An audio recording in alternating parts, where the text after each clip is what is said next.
Ito ang haunted na tulay sa Gumaca, Quezon. Matatagpuan ang tulay na ito sa daan papuntang Pitugo to Gumaca Road. Sa umaga ay isang normal na tulay lang ito. Pero pagsapit ng gabi, ang tulay na ito ay kinatatakutang daanan.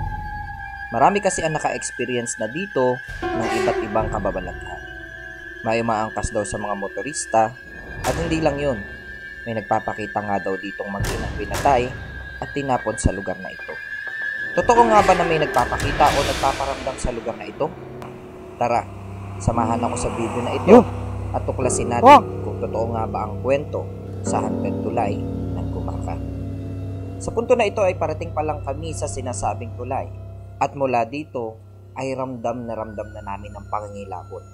Utang ina, bigat sa pakaramdam. Oo, natindig ang balahibo ko, pre. Lakas. Ha? Anong nararamdaman mo?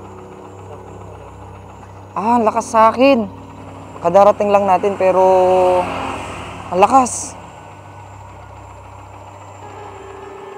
Tindig balahibo ko. Putang, ang lakas, tol. Nandito tayo, hindi ko alam kung barangay ba to, yung Malapinggan na bridge na nandito sa Pitugo to Gumaca Road. So, merong nakapagsabi sa atin na dito daw ay merong itinapon na mag-ina. And may mga nakakakita daw dun sa mag-ina dito na nagpaparamdam, nagpapakita sa mga turista. Tandaan ang mga sinabi ko dito sa part ng video na ito dahil ito ay konektado sa mga magaganap mamaya. And tiningnan natin, pinuntahan natin ngayong gabi and magsasagawa tayo ng paranormal activity sa lugar mismo na to. So kanina pagdating namin, iba yung pakiramdam na nandito. Talagang ang init sa pakiramdam, tapos nagtatayuan yung mga balahibo ko, pero yung kasama ko hindi pa. Ako lang yung nakaramdam nun. Siguro alam ko yung istorya dito sa lugar na to, no? Ang masisti dito, kakaunti yung dumadaan dito sa daan na ito. Pero marami na ang naka-experience na nakapakitaan daw talaga dito mismo sa tulay na to, mga boss. So, magsasagawa, titingnan muna natin yung lugar, titingnan natin yung tulay, yung itsura dito. Tapos, pagka naikot na natin yung lugar, titingnan natin, magsasagawa tayo ng paranormal activity. Titingnan natin kung makakausap ba natin o mararamdaman ba natin yung presensya ng mag-ina na pintay at tinapon dito sa lugar na ito. Dito, sa parting to, ano pala to? Kawayanan pala to. Check natin dito. Okay ka lang? Medyo ma-fog yung lugar. Ito yung sinasabi na pinagtapunan daw nung mag-ina. Masukal na siya. Masukal, tapos check natin yung ilalim. Oh my God! Nakakilabot dito. Malalim talaga.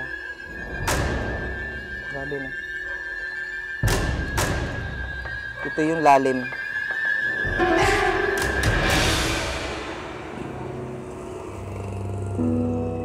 Yan. Tapos ito, yung itsura, masukal. Pero may mga bahayan na malapit dito. Okay?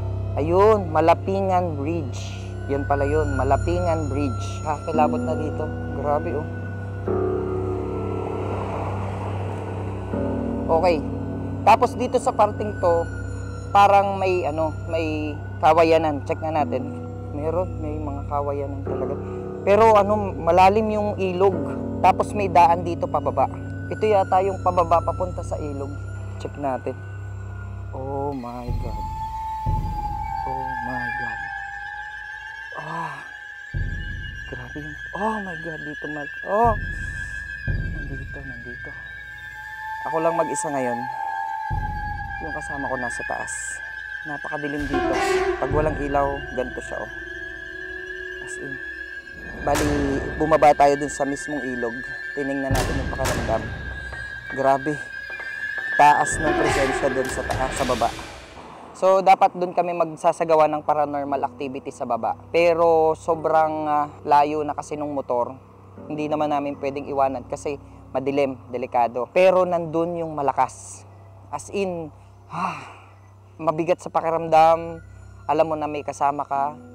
So, mas maganda sana doon. Pero dahil safety first muna kami, dito na lang siguro sa taas, sa may bandang taas. Dito kaya, sa may banda dito. Para lang mas ramdam na ramdam yung presensya.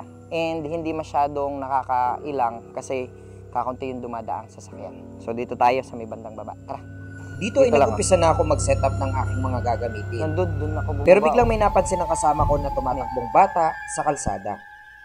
Hindi masyadong narinig sa video ang kanyang sinabi dahil sa akin nakalagay ang wireless mic na aming ginagamit. At ito ang mga sumunod na pangyayari.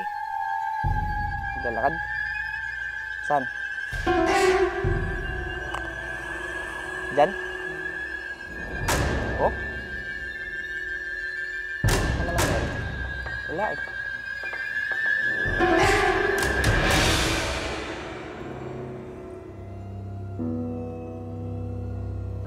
So, may narinig daw si Joey kanina naglalakad. At sa parte nga ng video na ito ay may tila anino na din akong nakita sa may bandang baba ng tulay. Pero hindi ko na lang ito pinansin at idiniretso na lang namin ang aming ginagawa. Ngayon, magsasagawa tayo ng paranormal activity. Medyo hindi na natin masyado tatagalan kasi ang bigat na ng pakiramdam namin. Naglagay kami dito ng laser. Ito, yung laser na ginamit natin last time. Para kung may gumagalaw, makikita agad natin. Meron tayong dinagdag. Ito yung EMF. Pag tumataas yan, ibig sabihin meron dito sa atin. May kasama tayo. Pero sa ngayon, nakababa lang siya. Yun! Wow! Oh, walang malapit na gadget dyan, oh. Meron po ba kaming kasama? Oh my God! Oh my God! Naramdaman din namin na bumigat at lumaki ang aming mga ulo. Dito ko na rin naramdaman na bumigat na ang aking kaliwang kamay na akala mo ay may nakahawak na dito. May kasama po ba kami ngayong gabing to na nandito? Oh, wow! Lakas!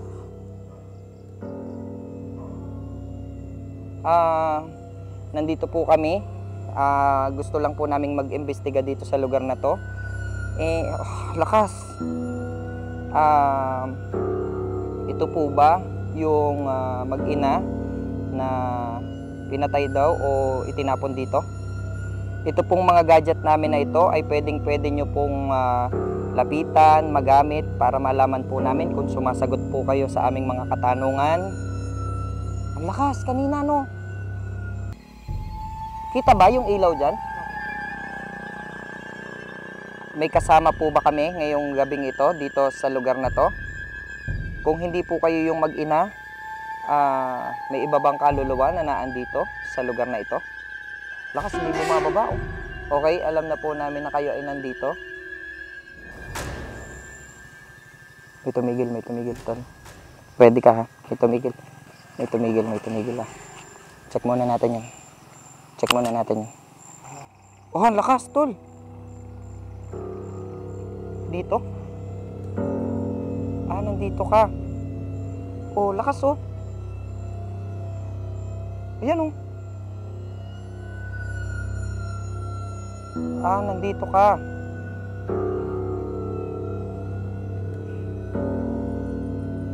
Saan dito? Nagpupula, Tol. Dito?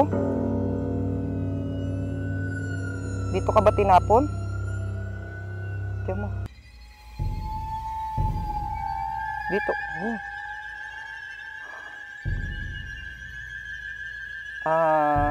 Kayo ba yung mag-ina? Grabe, hindi natigil, Tol. Di tumitigil. Kayo ba yung mag-ina? Oh. Gusto nyo ba na ipanalangin namin yung kaluluwa nyo? Baka sakali na matulungan namin kayo na... Oh, grabe, oh. Wala na akong gadget niya, no? Mabigat na karamdam mo.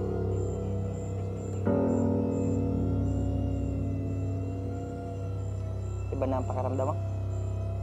Sige. So, nandito talaga sila sa tulay na to. Grabe. Taas na rin nung ano ko. Sige po, para hindi na po namin kayo masyadong magambala and natatakot na rin po kami, ipapanalangin po namin kayo, no? Grabe, oh. Kasama natin, oh. Oh. Grabe, oh. Oh, kasama ko, tol. Okay, tutulungan. Yun, oh. Okay ka lang? Okay ka pa? Okay ka pa? Sure ka? Okay. Grabe, oh. Nandito talaga siya. Lakas. Sobrang lakas. Legit na legit. Meron talaga. So, bali mga boss, ito, kung mapapansin nyo, hindi to tataas na sobra kung wala. And tingnan nyo, kanina wala. Pero ngayon, dire-diretso lang siya, dire-diretso lang. At marami yung gumagamit nitong EMF na ganito, lalong-lalo na sa mga paranormal activity. Pero wala akong gadget, oh. Pero mabigat to. Itong pakiramdam ko to. Okay? So, papanalangin po namin. Oh, ito na ulit, oh. So, papanalangin po namin kayo kung sino man po yung naanditong kaluluwa. Lahat po ng kaluluwa na nandito ay ipapanalangin po namin para kahit paano baka makatulong po kami na mapuntahan nyo na po. Maalisan nyo na po yung kalungkutan kung nasan man kayo ngayon. And, ayun, na baka sakali na ma-guide po namin kayo na makapunta na sa mapayapa. Ano po? At makatapos nga ang aming mataimtim na pagdadasal, ay tila tumigil ang aming EMF sa pagtitrigger. Hindi katulad kanina. Nawala na. Ito, mapakita mo sa camera. Nawala. And walang sudden movement naman dito sa lugar na to. Maraming salamat po. And sana po ay natulungan po namin kayo sa pamamagitan ng panalangin. Ano po? Kami po ay aalis na. Wag na ho kayo sasama. Matahimik na po ang inyong mga kaluluwa. Tara. Sa punto na ito ay naghanap kami ng lugar para magpagpag. Ito ay isang paraan para hindi sumama sa aming pag-uwi ang mga kaluluwa o entity na aming nagambala. At may nadaanan nga kaming tindahan malapit sa tulay na ito. At ito ang aming natuklasan.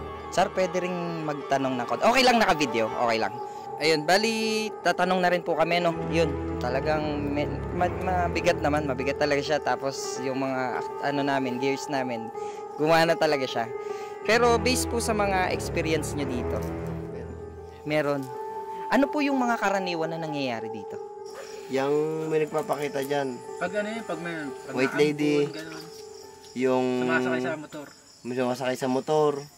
Meron dyan yung aswang na sakop pang kalahating kalsada. Ganon? Marami dyan. Meron dyan kasing pinatay nung una. May pinatay dyan na 3 sundalo. Nirat-rat. Dyan. So dyan lang may bahay dito. Dyan mismo? Dyan din mismo. Tapos meron dyang ikakasal na nahulog nung una. Ikakasal. Kaya marami dyang papakita talaga. Lalo na pag hindi taga rito. Opo, Meron. grabe, hanggang ngayon, Marami pa ang naikwento sa amin ng aming nadaanang kalalakihan. Pero masyado ng sensitibo ang mga ito, kaya hindi na rin namin isinama. At ganun pa man, isa lang ang tumatak sa aming isipan sa aming naging karanasan sa lugar na ito. Tanging taimtim na dasal lamang ang kailangan para sa ating kaligtasan at totoong katahimikan.